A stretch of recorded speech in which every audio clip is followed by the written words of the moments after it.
Hi, welcome to the Turntable Class with GB Audio.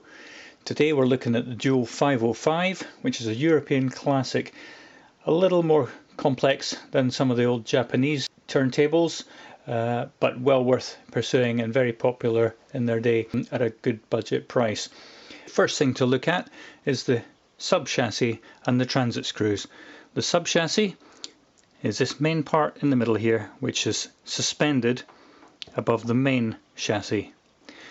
The transit screws are here and here.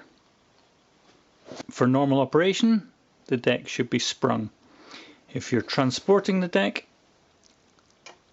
the transit screws should be released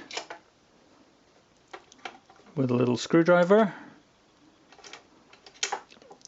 then lifted up and locked in place in the top position.